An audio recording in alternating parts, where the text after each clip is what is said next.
యోహాను సువార్త 8వ అధ్యాయము 32, 33.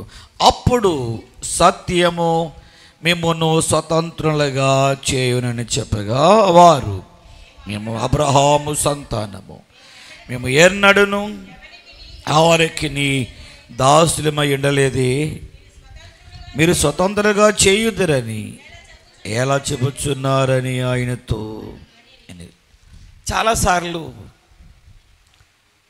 ఒక వ్యక్తితో, అంటే లోకంలో ఉన్నటువంటి వ్యక్తితో మనం మాట్లాడుతున్నప్పుడే ఆ వ్యక్తి, నేను పాపంలో ఉన్నాను, నేను ఏమంటారు ఇంకా ప్రమాదంలో ఉన్నాను, నేను చీకట్లో ఉన్నాను అని మనుషునికి తెలియదు. మనం ఒకవేళ ఎవరి దగ్గరికన్నా వెళ్ళి, అనగా రక్షింపబడని ఏ సహోదరుడి దగ్గరికైనా ఏ సహోదరి దగ్గరికైనా వెళ్ళి, సహోదరుడా, ఇక నువ్వు ప్రమాదంలో ఉన్నావు, నువ్వు పాపంలో ఉన్నావు, నువ్వు చీకటిలో ఉన్నావు, నువ్వు అసత్యంలో ఉన్నావు అంటే వారు అంగీకరిస్తారా? అంగీకరించరు. అంగీకరించరు. 100% వింటున్నారండి? అంగీకరిస్తారా? ఎందుకని ఎందుకనంటే వారు బాహ్య సంబంధముగా ప్రమాదంలో ఉన్నామా, లేదా ఇది చీకటి కాదే మధ్యాహ్నమే అంటే బాహ్య సంబంధమైన వెలుగును చూస్తారు, బాహ్య సంబంధమైనటువంటి ప్రమాదంను చూస్తారు.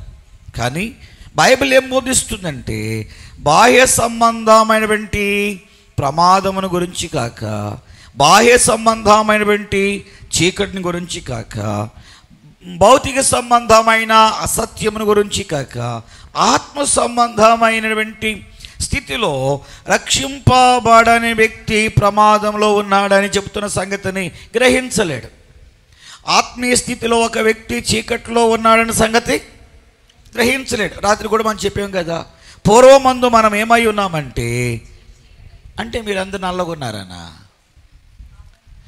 మీరు ఎప్పుడు కూడా ఆఫ్రికానా ఏదో దేశంలో 6 నెలలు చీకటి, ఆఫ్రికానండి 6 నెలలు చీకటి, 6 నెలలు మీరు ఆ దేశానికి ఏమైనా వచ్చారా? ఈ దేశానికి మరి ఎలా చీకటి అంటారు?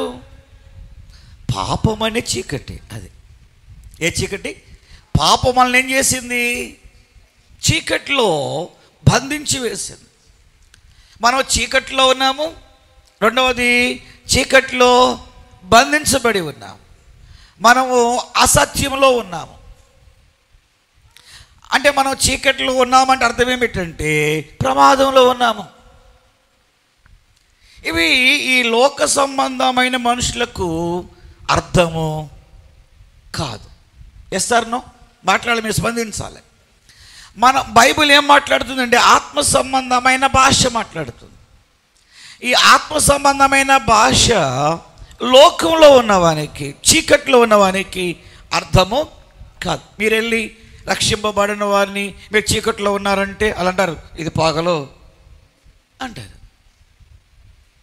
మీరు అసత్యంలో ఉన్నారంటే నేను ఎప్పుడు నిజమే చెబుతాను, అబద్ధం ఆడను అంటారు వాళ్ళు.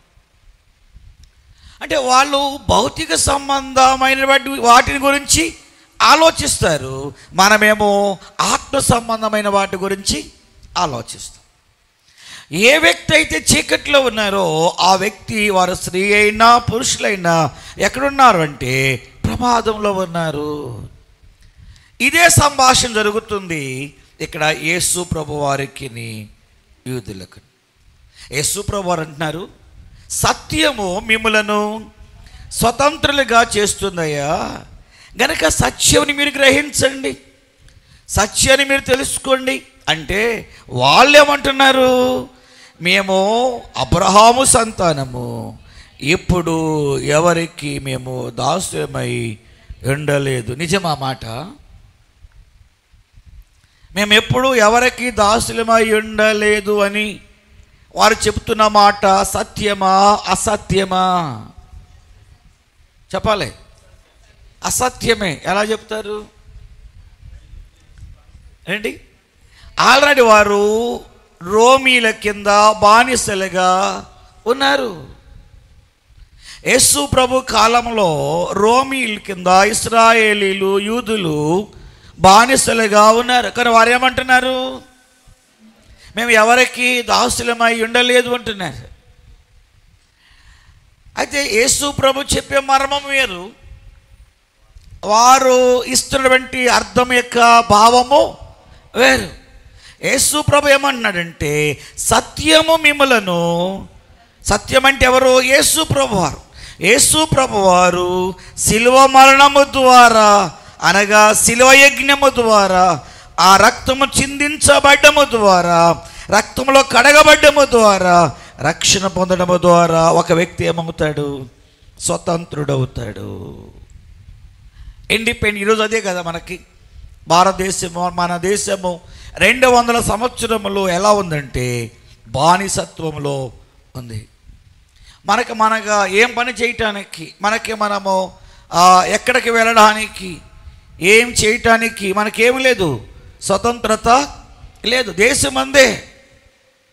మన వ్యాపారం పెట్టుకోవడానికి ఆ యోగ్యత లేదు. దేశం అందే. స్వతంత్రులుగా ఉండటానికి ఎలాంటి స్వతంత్రత లేని కాలములో అనేక మంది భారతీయులు ఏం చేశారట?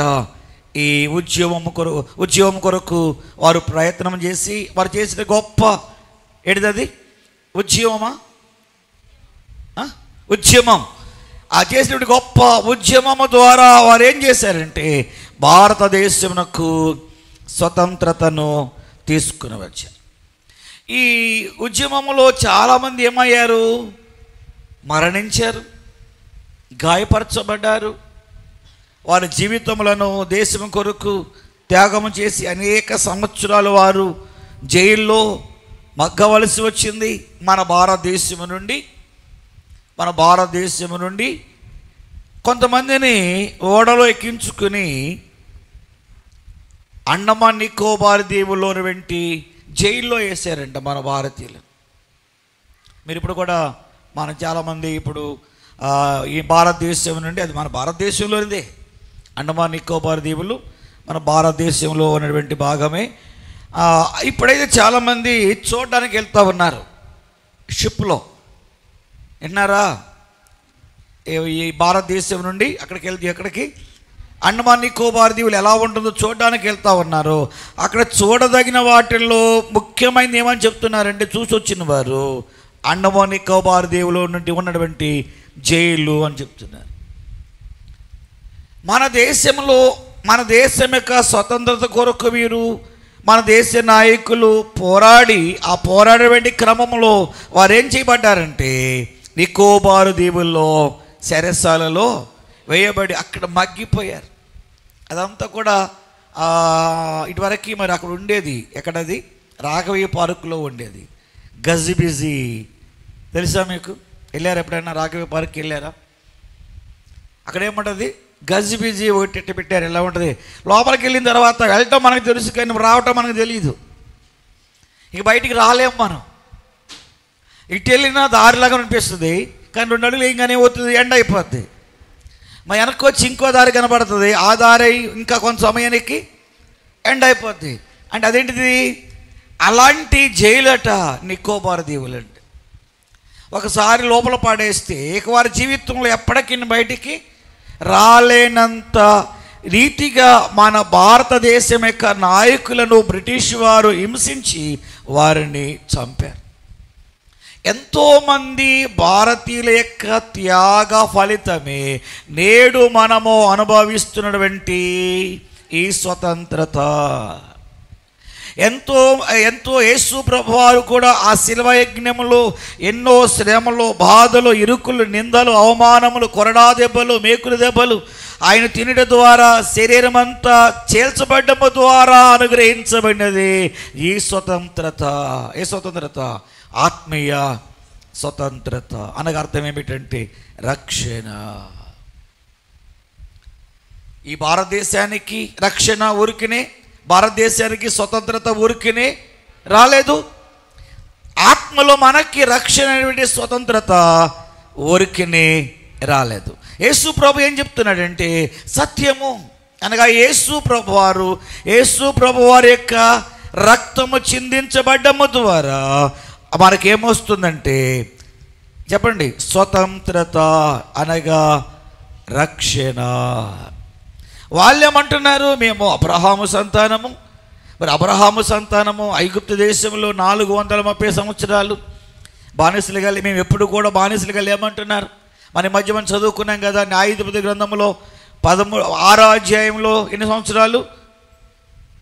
బైబిల్ తీమాకండి. ఇప్పుడు మీరు మన మధ్య చదువుకున్నాం 7 సంవత్సరాలు, వందనాలు. 13వ అధ్యాయంలో 40 సంవత్సరాలు. అలాగా మరి దావీదు కాలంలో, సౌలు కాలంలో, అలాగే మళ్ళీ మనము ఈ మధ్య ఎక్కువగా ధ్యానించింది ఏమిటంటే బబులోను చెర. ఎన్ని సంవత్సరాలు? 70 సంవత్సరాలు. వీళ్ళందరూ ఎవరు? అబ్రహాము సంతానమే కదా. కానీ యేసు ప్రభు చెప్పే మర్మం ఏమిటంటే మీరు పాపమైనటువంటి బానిసత్వంలో ఉన్నారు అని చెప్తున్నారు. వాళ్ళేం చెప్తున్నారంటే బాహ్య సంబంధమైనటువంటి అబ్రహాము యొక్క సంతానం గురించి వారు మాట్లాడుతున్నారు. ఈరోజు ప్రభు వారు 2 మాట్లాడుతున్నారు మనతో. ఒకటి, మన భారతదేశంకు దేవుని ద్వారా స్వతంత్రత చివరిగా అన్ని ప్రయత్నాలు చివరిగా చేయబడిన ప్రయత్నము అదేమిటంటే ఉప్పు సత్యాగ్రహము ద్వారానే మన భారతదేశానికి ఏమొచ్చింది? స్వతంత్రత వచ్చింది. అంతకుముందు చాలా ప్రయత్నాలు చేశారు, చేసి యుద్ధాలు చేశారు. ఎంతోమంది పోరాడి ఓడిపోయారు, చనిపోయారు, మరి రకరకాలుగా నష్టపోయారు. అప్పుడు మన గాంధీ తాత గారు ఏమనుకున్నారంటే హింస వలన మనము మన భారతదేశమును సంపాదించుకోలేము. మీరు ఎలాగా? అహింస వలన శాంతియుతముగా మనము పోరాటం ద్వారానే మన దేశమునకు స్వతంత్రతను మనము సంపాదించుకోగలము అని వారు ఏం చేశారంటే ఉప్పు అంటే ఎవరు? నేను లోకమునకు ఉప్పు అయి ఉన్నాను. సత్యం అంటే నేను లోకమునకు. సత్యం అనగా సత్యం అంటే అర్థం ఏమిటి? యేసు ప్రభువారు. ఉప్పు అంటే అర్థమేమో ఎవరు? యేసు ప్రభువారి ద్వారానే మన దేశమునకు స్వతంత్రత అనుగ్రహించబడింది. మరి ఆయనకేం తెలుసు? మనలో చాలామంది ఈ భారతదేశమునకు స్వతంత్రత సంపాదించిన వారిలో చాలామంది బైబిల్ను చదివేవారట, న్యూ టెస్టమెంట్ చదివారట. గాంధీ తాత గారు కూడా న్యూ టెస్టమెంట్ చదివారట. అక్కడ శాంతియుతము కానీ యేసు ప్రభు వారు దేశాన్ని కాదు లోకాన్ని జయించారు.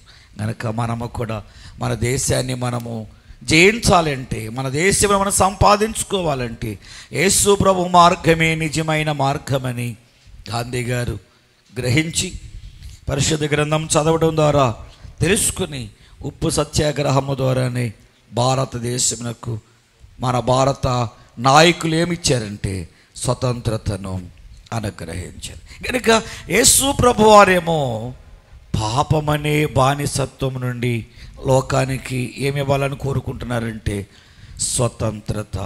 సత్యము అనగా యేసు ప్రభువారు సిలువలో తన ప్రాణమును అర్పించడం ద్వారా రక్షణ అనేటువంటి ఈ రక్షణ ద్వారా మనకి పాపము నుండి ఏమొచ్చిందంటే స్వతంత్రత.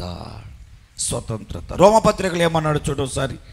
రోమపత్రిక 6వ అధ్యాయము 18వ వచనంలో పౌలు ఇలాగ రాస్తూ ఉన్నాడు. రోమపత్రిక అమ్మ చదవండి అమ్మ. పాపము నుండి విమోచించబడి నీతికి. ఇప్పుడు మనం ఏమయ్యాం ఒకప్పుడు అంటే అంటే కింద చదివారు కదా, ఇప్పుడు మీరు నీతికి దాసులు అయ్యారని ఉంది కదా, దాన్ని ఒకసారి వెనకెళ్ళండి. అది కొంచెం చెప్పండి. పాపమునకు వందనాలండి. ఒకప్పుడు మనము పాపమునకు దాసులము. అయితే సిలువ యాగము ద్వారా, సిలువ రక్తము ద్వారా, యేసు ప్రభు ద్వారా మనకి రక్షణ అనుగ్రహించబడ్డము ద్వారా ఇప్పుడు మనం ఏమయ్యామంటే నీతికి. ఇప్పుడు నీతికి దాసులమయ్యాం. ఒకప్పుడు పాపానికి దాసులు. నేను ఎందుకు ఈ మాట చెప్తున్నానంటే పాపపు శక్తి బలమైందంట. ఆ మాట చెప్పండి. పాపపు శక్తి కూడా అంటే సాతాను శక్తి కూడా బలమైనదే. అయితే దానికి మించిన శక్తి మన ప్రభువులో ఉంది. కాబట్టి ఈ రక్షణ మాత్రమే వ్యసనము నుండి ఒక వ్యక్తిని క్రీస్తులోనికి అనగా స్వతంత్రతలోనికి తీసుకుని రాగలదు. గట్టిగా దేవునికి స్తోత్రం చెప్దాం. హల్లెలూయా. పాపపు శక్తి కూడా బలమైనదే, సాతానుడు కూడా బలమైన వాడే. ఎవరికంటే బలమైన వాడంటే మనందరికంటే వాడు బలమైనవాడు. మా చిన్నప్పుడు ఒక ఆమెకి ఇలాగే రక్షణ పొందడానికి వచ్చి కూర్చుంది. ప్రార్థన చేస్తూ ఉన్నారు. దాదాపుగా 4 అయిపోయింది. 4 అయితే అందరూ అప్పుడు నిద్రపోయేవాళ్ళు కాదు, తెల్లవారులు ప్రార్థన చేసేవాళ్ళు. మా అమ్మ మా నాన్నగారు వచ్చిన వాళ్ళందరూ ప్రార్థన చేస్తుంటే 4 గంటల సమయానికి ఆమెలో పెట్టి దురాత్మ బయటకు వచ్చింది. ఆ ఒక్క ఆమె పల్చుగా ఉండేది, బక్కగా ఉండేది. ఒక్క ఆమెను 10 మంది పురుషులు సాధువు చేయలేకపోయారు. మీరు నమ్మరు. అలా ఆయన అయితే అంతకుముందు రోజు కొట్టేవాడే, కొట్టి పడుకునేది. ఇలా ఆయన అలా ఆయన గారు వెళ్ళాడు, ఓయ్ అన్నాడు, ఏంట్రా అంటుంది. నువ్వే మగోడోడు వచ్చావు, కొడతావేరా నన్ను అంటుంది. భర్త అంటే భర్త కాదు కదా, భర్త గురించి మాట్లాడట్లా, ఆ భార్య మాట్లాడట్లా. ఆ లోపల ఏదో ఒక శక్తి ఆమెను అలా మాట్లాడేస్తుంది. మా నాన్నగారు నాగా కొట్టొద్దా, మీ ఆవిడ కాదు ఇప్పుడు అక్కడ ఉంది. చేయగా 6-6:30 గంటలకి ఇక మాట్లాడుతున్నాయి. మేము వెళ్ళిపోతున్నాం, కాలిపోతున్నాం. మా నాన్నగారు మా అమ్మగారు ప్రార్థన చేస్తున్నారు. ఆ మిగిలిన వారందరూ ప్రార్థన చేస్తున్నారు. అందరూ రక్షణ పొందడానికి కూర్చున్నారు. అందరూ చేయగా ఎప్పుడైతే ఆ శక్తులు ఆమెలో నుండి బయటికి వెళ్ళిపోయావు, అప్పుడు ఆమెక అలసిపోయి కొట్టేసినట్టుగా పడిపోయింది, నీరసమైపోయింది. ఆ తర్వాత దేవుడు ఆమెను రక్షించుకున్నాడు. అది ఏలూరు ప్రాంతానికి దేవుడు ఆమెను భర్తను సేవకి పంపించారు. అక్కడ కొన్ని 100 ఆత్మలను వారు మా దగ్గర నుండి వెళ్ళి రక్షించడానికి ప్రభు వారిని సాధనాలుగా వాడుకున్నాడు. గట్టిగా దేవునికి స్తోత్రం చెప్తా. హల్లెలూయా. ఎందుకు ఈ మాట చెప్తున్నానంటే సాతానుడు కూడా చాలా శక్తి కలిగిన వాడు. అయితే సాతాను శక్తి అంతటిని వాడి తలను తుత్తునీలాగా చితక కొట్టగలిగిన శక్తి మన యేసయ్యలో ఉన్నది. గట్టిగా దేవునికి స్తోత్రం చెప్తాం. హల్లెలూయా. అంత శక్తి కలిగిన వాడు కాబట్టి మనల్ని మన పాపము నుండి మన రక్షకుడని యేసయ్య విమోచించగలిగాడు, విడిపించగలిగాడు. కనుక ఒకప్పుడు మనము పాపానికి దాసులు, ఒకప్పుడు మనము ఇంకా మనలో చాలామంది ఇంకా పాపమునకు సాతానుకు దాసులుగా ఉన్నారు. కాబట్టి వారి వ్యసనంలో నుండి వారు బయటకు రాలేకపోతున్నారు. అయితే క్రీస్తులో మనకేమిచ్చారు ప్రభు అంటే స్వతంత్రత, విడుదల, విమోచన. ఇప్పుడు మనం ఏమయ్యామంటే నీతికి దాసులుగా చేశాడు. అయితే పౌలు ఒక మాట ప్రభు మనకేమిచ్చాడు చెప్పండి గట్టిగా. కొంతమందికి అర్థమైందా చెప్పండి. క్రీస్తులో మనకేం దొరికింది ఇప్పుడు? గట్టిగా స్వతంత్రత అని గట్టిగా చెప్పండి, స్వతంత్రత.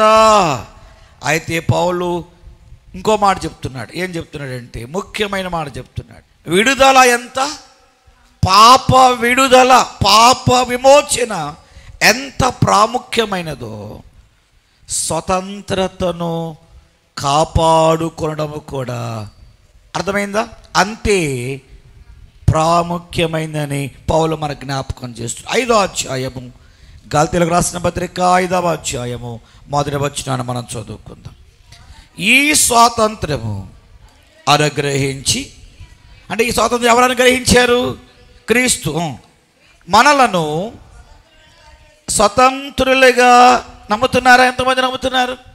పాపము నుండి, శాపము నుండి, చీకటి నుండి, అపవిత్రత నుండి యేసు ప్రభువారి యొక్క శిల్వ యజ్ఞము ద్వారా యేసు ప్రభువారు నాకు స్వతంత్రత అనుగ్రహించారు. ఎంతమంది నమ్ముతున్నారు? మీకు కూడా హస్తాన్ని చూపించండి. గట్టిగా దేవునికి నోటితో స్తోత్రం చెప్తారా? ఇక్కడ ఇంకో ముఖ్యమైన మాట చెప్తున్నాడు చూడండి, చదవండి ఇప్పుడు కింద. కాబట్టి ఎలా ఉండాలంటే క్రీస్తులో ఎందుకో చూడండి, మారలా ఏ దాస్యము, పాపమనే దాస్యము కాడి కింద చిక్కుకొనకుడి. చిక్కుకొనుడా, చిక్కుకొనకుడా. జాగ్రత్త వినండి, క్రీస్తులోనికి రావటము ఎంత త్వరగా వస్తామో అంత త్వరగా మరలా ఏ మనుషులు ఏమైపోతారు, మరలా పాపంలోనికి వెళ్ళిపోతారు. ఇది ఎప్పుడు మర్చిపోవద్దు.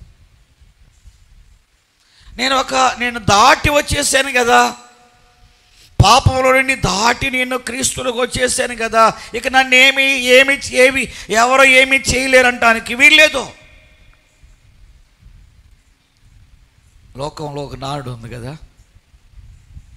హృదయము దేని లాంటిదంట. హృదయం దేంతో పోల్చారు? అబ్బాబ్బా ఇంకా సప్పట్లు కొట్టండి. పగిలితే అత కదంట కదా, పగిలితే కనుక ఒకసారి మన క్రీస్తులోకి వచ్చేసిన తర్వాత మరలా లోకంలోనికి వెళ్ళకూడదని ఏమీ లేదు. వెళ్ళకోకుండా ఉండాలని ఏం చేయాలంటే మనల్ని మనము కాపాడుకో. మరలా అది పగిలిపోయిందంటే, దేవుడు మనకిచ్చిన హృదయం పగిలిపోతే మరలా అతకటము, తప్పిపోయిన మనుషుడు మరలా క్రీస్తులోనికి రావటం అంట అసాధ్యం అంట. దేవుని వాక్యం, దేవుని బిడ్డలారా, ఒకటి దేవుడు మనకేమి ఇచ్చాడంట, ఆయన మనలను స్వతంత్రులుగా చేసి ఉన్నాడు. రెండో మాట ఏమిటంటే, మీరు ఆ స్వతంత్రతలు ఎలా ఉండాలంటే స్థిరంగా ఉండండి. మూడో మాట ఏం చెప్తున్నాడంటే, మరలా మీరు పాపపు కాడి కిందకి వెళ్ళవద్దు. ఎందుకంటే మరోసారి పాపపు కాడి కిందకి వెళ్ళిన వాడికంట 8 దురాత్మలు పడతాయంట. ఎన్ని? ఒకసారి రక్షించబడ్డప్పుడు ఒక దాంట్లోని ఒక వ్యసనము, ఒక పాపము ద్వారానే మనం చాలా కాలము పాపంలో జీవించి విడిపించబడడానికి ఏమైంది? కష్టమైంది. విడిపించబడి విమోచించబడి దేవుని కుమారునిగా కుమార్తెగా కొంతకాలం బ్రతికి మరలా ఏదో ఒక పాపము ద్వారా పడిపోయి లోకంలోకి మనం వెళ్ళిపోతే ఈ ఒక్కడెళ్ళి 7 తీసుకొస్తాడంట. 8 మన హృదయంలో నివాసం చేసి మరలా అతన్ని లోపరచటం, మరలా అతనిని గుణపరచటం అంట అసాధ్యమవుతుందంట.